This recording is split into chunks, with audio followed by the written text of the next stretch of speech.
बिस्मिल्लाहिर्रहमानिर्रहीम। अस्सलाम वालेकुम स्टूडेंट्स। आज नाइन्थ आर्ट्स ग्रुप एक्सरसाइज 7.4 इसका क्वेश्चन नंबर 9 हम करेंगे। क्वेश्चन ये है, find nth term of GP if a/5 by a3 is equal to 4/9 and a2 is equal to 4/9। So जब हमने nth टर्म फाइंड आउट करनी है, सो हमारे पास nth टर्म फाइंड आउट करने का फार्मूला क्या होता है, a/n-1। सो हमने फाइंड आउट करना है कि अगर ये सीक्वेंस है, गिवन है, जीपी है, तो हमारे पास ये वाले नंबर कौन सा बनेगा। सो हमने इसको फाइंड आउट करना है, तो इसके लिए सबसे पहले हमारे पास देखिए इस पूरे सीक्वेंस में एक तो ए नहीं है और इसके लिए हमें आर भी फाइंड आउट करना पड़ेगा। सो चलिए हम अपना केस 1 जो है वो सॉल्व करते हैं फॉर और कि हम पहले आर की जो वैल्यू है वो निकालते हैं। तो हमारे पास यहाँ पर गिवन है a5 divided by a3 is equal to 4/9।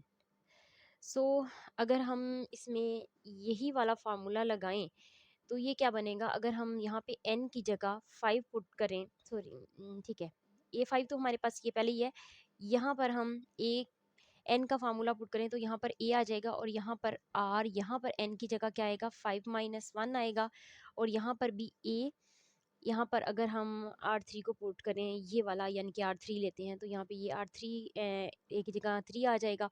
सो हमारे पास ये बनेगा A और R यहाँ पर क्या बनेगा, 3-1 बनेगा और ये 4/9 इसके साथ एज इट इज़ आ जाएगा। तो अब हम बाकी क्वेश्चन को इधर सॉल्व कर लेते हैं।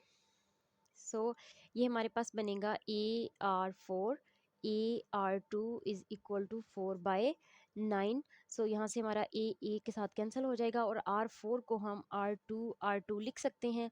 यहाँ पर R स्केयर 4/9 आ जाएगा और ये R स्केयर इस R स्केयर से कैंसिल, तो ये हमारे पास बचेगा R square is equal to 4/9। अब हम क्या करेंगे, दोनों साइड्स की स्केयरिंग कर लेते हैं, स्केयर रूट ले लेते हैं 4/9। सो जब हम स्केयर रूट लेंगे तो हमारे पास जो है वो आर की वैल्यू हमारे पास क्या बनेगी, 4 का स्केयर रूट 2 आ जाएगा और 9 का स्केयर रूट जो है वो 3 आ जाएगा। जी, तो हमारे पास आर की वैल्यू आ चुकी है। अब केस 2 हम लेते हैं कि हम इसको फॉर ए, अब हम ए की वैल्यू निकालते हैं। हमें पता है हमारे पास A2 जो है ये क्या है, 4/9 है। तो हमें पता है कि A2 जो है वो इस तरह से भी आता है कि AR2-1। सो हमारे पास A2 जो बनेगा वो बनेगा AR, क्योंकि 2 में से 1 माइनस हो जाएगा तो 1 आ जाएगा, वो यहाँ पे ऊपर राइट नहीं करते। सो यहाँ पे A2 की वैल्यू हमारे पास क्या है, 4/9 है, बल्कि इसको यहाँ पे आप लिख लेते हैं, गिवन है ये हमारे पास। तो R2 की जो वैल्यू है, A2 की वैल्यू है 4/9, वो हमने यहाँ पे पुट की है। A की वैल्यू हमें नहीं पता, R की वैल्यू अभी हमने पीछे निकाली है तो वो हमारे पास आ गई है 2/3। सो A को इधर ही रखेंगे 4/9 और ये इसके साथ 2/3 जो इधर A के साथ मल्टीप्लाई हो रहा है तो इधर लेकर आएंगे तो 3 जो है वो इधर मल्टीप्लाई हो जाएगा, 2 जो है वो इधर मल्टीप्लाई हो रहा था तो इधर डिवाइड हो जाएगा। सो इसको सॉल्व करेंगे तो हमारे पास जो ए की वैल्यू आएगी वो क्या आएगी, 2 1 2, 2 2 4, 3 1 3, 3 3 9। सो ए की वैल्यू हमारे पास क्या आ जाएगी, 2/3 आ जाएगी। सो अब हम फाइंड आउट करते हैं nth टर्म ऑफ सीक्वेंस। सो आप इसको केस 3 भी लिख सकते हैं। सो n हमारे पास क्या है, फार्मूला हमारे पास होता है ARn-1। तो यहाँ पर ए की जगह हमारे पास ए की वैल्यू आई है 2/3, हम ये पुट करेंगे और यहाँ पर आर की वैल्यू हमारे पास क्या आई थी, वो भी 2/3 ही आई थी। सो n-1 पुट करेंगे। अब ये देखें ये दोनों की बेस सेम है, ठीक है, तो ये दोनों क्या हैं, बेसिस सेम है तो प्रोडक्ट ला लगेगा। तो क्या होगा, बेस को हम एक ही दफ़ा लिखेंगे, इसके ऊपर कोई पावर नहीं है, मतलब पावर 1 है।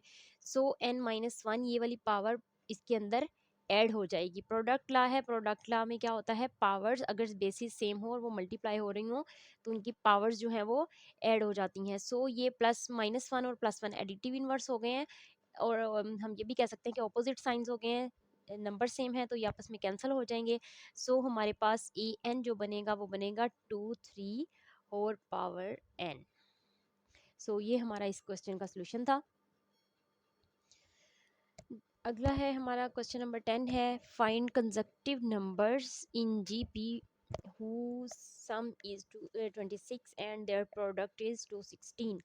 हाँ जी, तो ये क्वेश्चन कहता है कि आपने सीक्वेंस जीपी के अंदर 3 कंसेक्यूटिव यानी कि साथ साथ नंबर, इनके दरमियान में कोई और नंबर नहीं आएगा, वो नंबर आपने फाइंड आउट करने हैं।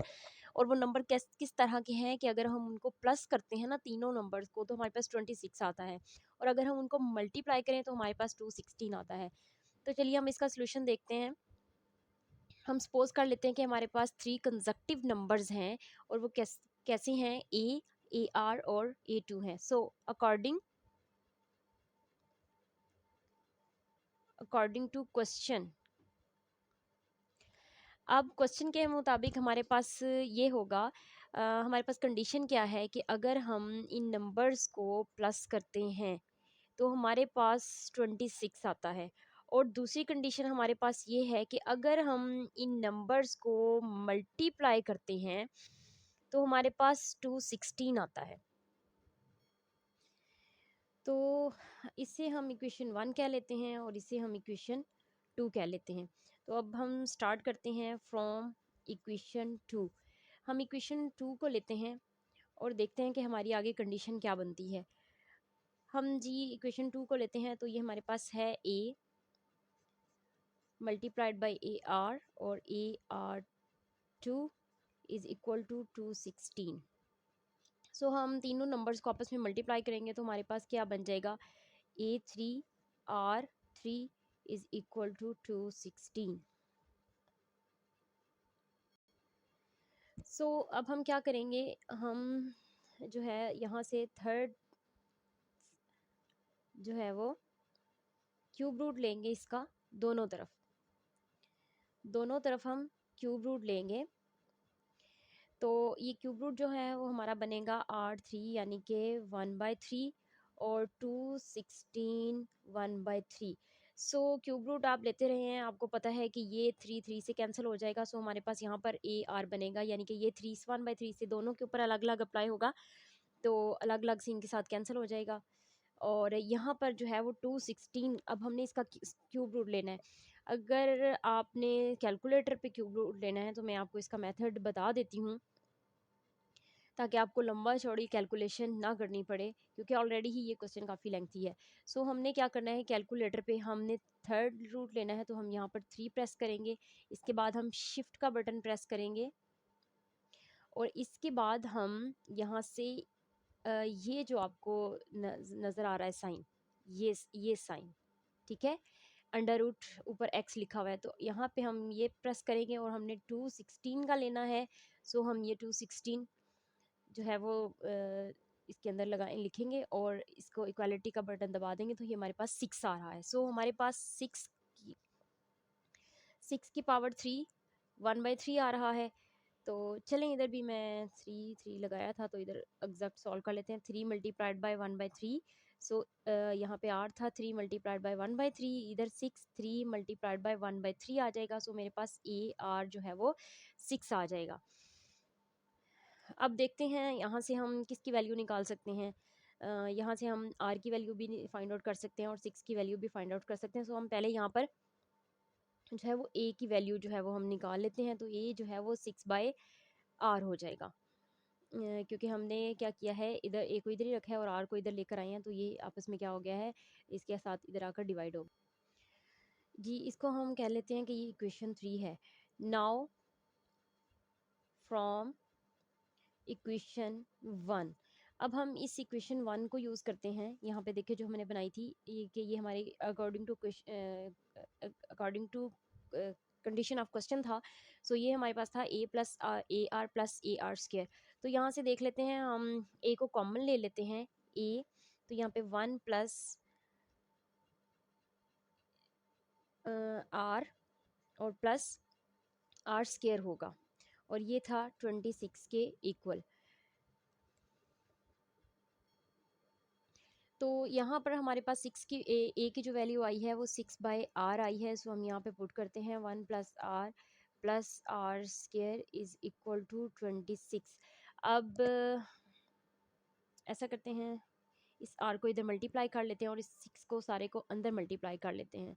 So 6 1 plus R square is equal to 26। ये आर इधर आकर मल्टीप्लाई हो जाएगा तो इधर आ जाएगा, यहाँ पर आएगा 6 1 प्लस 6 आर और plus 6 R square is equal to 26 R. अब हम इस 26 आर को भी इधर ही ले आते हैं और इसको हम इसके एक्सपोनेंट के मुताबिक जो है वो अरेंज करते हैं। सो हमारे पास ये आएगा 6 आर स्केयर प्लस 6 आर। अब ये वाला -26 आर हम इधर लेकर आ रहे हैं, ये 26 आर इक्वालिटी की साइड पे लेकर आ रहे हैं, तो ये -26 आर हो जाएगा और यहाँ पे ये +6 यानी कि कांस्टेंट नंबर अब हमारा इधर आ जाएगा, तो इधर क्या आएगा, 0 आ जाएगा। सो ये हमारा बनेगा 6 R square -20 R plus 6 is equal to 0। अब हम क्या करेंगे, इसकी फैक्टराइजेशन करेंगे और इसको जो है वो आगे सॉल्व करेंगे। सो इसकी फैक्टराइजेशन हम करते हैं, तो हम इसकी फैक्टराइजेशन करते हैं, कैसे करते हैं कि ये 6 हम इसके साथ मल्टीप्लाई करेंगे तो 36 बन जाएगा। हमने कंसीडर इसको करना है कि यहाँ पर नंबर 36 है। अब हमने दो ऐसे फैक्टर्स लेने हैं जिनको प्लस या माइनस करने से -20 आ जाए, और प्लस या माइनस करने से -20 आ जाए और मल्टीप्लाई करने से 36 आ जाए। सो अगर हम देखें तो हमारे पास कौन से ऐसे जो हैं वो नंबर्स बन सकते हैं, तो हमारे पास जो दो नंबर बन सकते हैं वो हैं जी 6 आर स्केयर -18 आर और +2 आर। सॉरी, यहाँ पे भी माइनस ही आएगा, -2 आर और +6 इज इक्वल टू 0, क्योंकि माइनस माइनस प्लस हो जाएगा। 18 को 2 से मल्टीप्लाई करेंगे 36 हो जाएगा और दोनों को प्लस करेंगे तो हमारे पास क्या आ जाएगा, हमारे पास जो है वो -20 आ जाएगा। तो हमारा जो क्वेश्चन आ रहा है 6 R square -18 R -2 R +6 is equal to 0।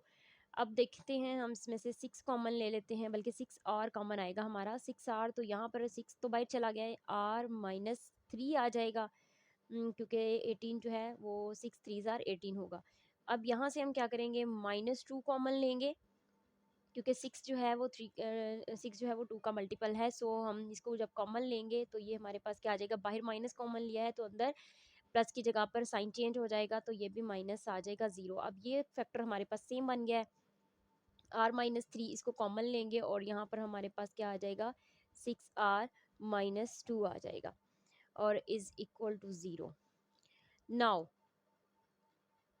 If r-3 is equal to 0, यानी कि अगर हमारा अब या तो या ये फैक्टर 0 है या फिर ये फैक्टर 0 है, तो अगर हमारे पास r-3 0 है, सो हमारे पास जो है वो r की वैल्यू जो है वो 3 आ जाएगी, ये 3 इधर आकर पॉजिटिव हो जाएगा। और इफ r सॉरी ये वाला 6r-2 इज इक्वल टू 0 है, तो क्या होगा, r ये 2 इधर आ जाएगा, इधर आकर पॉजिटिव हो जाएगा और r को इधर ही रखेंगे तो 2/6 आ जाएगा, तो इसको कैंसिलेशन करेंगे तो 1/3 आ जाएगा।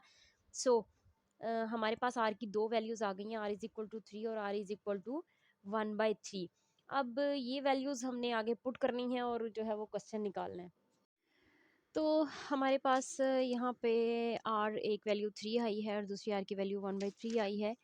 सो अब हम ये करेंगे, अगर हम r की वैल्यू 3 पुट करते हैं तो हमारे पास सीक्वेंस की जो 3 टर्म्स हैं वो क्या हैं, a है, ए आर है और जो है वो ए आर स्क्वायर है। सो सबसे पहले हम r को 3 पुट करते हैं इक्वेशन 3 में, फ्रॉम इक्वेशन 3।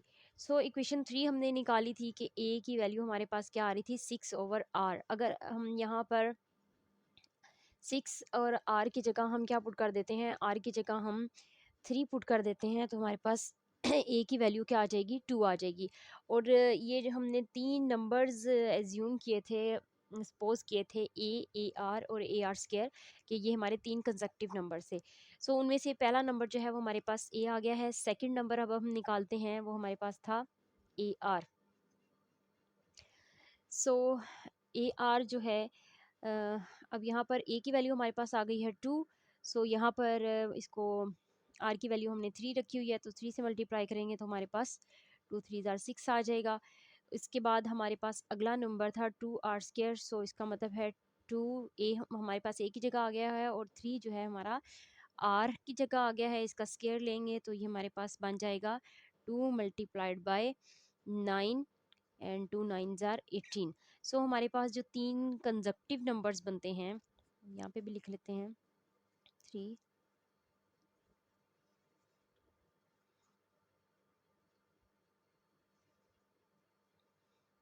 वो हमारे पास बनते हैं 2 6 और 18।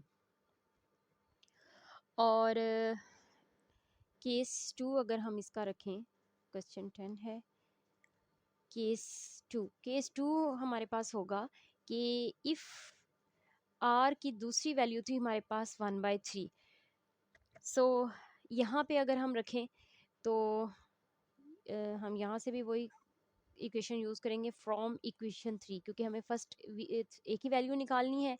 सो ए हमारे पास है कि 6 इसको डिवाइड कर रहा है 1/3, नीचे आर है तो इसका मतलब है इसको डिवाइड कर रहा है, तो हमने उसकी आर की जगह 1/3 पुट कर दिया है। चलिए मैं यहाँ पर भी लिख देती हूँ, आर है तो ये आर जो है मतलब डिवाइड कर रहा है किसको, 6 को। सो मैंने इस तरह से लिख दिया स्टूडेंट्स को, ज़रा इसको इस तरह फॉर्म में लिखने से आसान हो जाता है इसको सॉल्व करना। सो जब हम इसको मल्टीप्लाई करेंगे तो 3 जो है ये रकम उलट जाएगी और हमारे पास क्या हो जाएगा, 6 3s आर 18। सो हमारे पास ए जो आ गया है वो 18 आ गया है। अब हम अगला नंबर निकालते हैं। अगला नंबर हमारे पास था ए आर। अच्छा, इसको हम यहाँ से भी लिख लेते हैं फर्स्ट नंबर, और ये हमारे पास है सेकंड नंबर। ये कौन सा है जी, इसको ऐसे लिख लेते हैं, सेकंड नंबर है हमारा, और ये हमारे पास है ए आर। सो ए की वैल्यू हमारे पास क्या आई है, 18 आ गई है, और आर की वैल्यू हमारे पास क्या है, 1/3 है जी। इसको सॉल्व करेंगे, 3 1s are 3, 3 6s are 18। So हमारे पास जो सेकंड नंबर आया है वो आया है 6।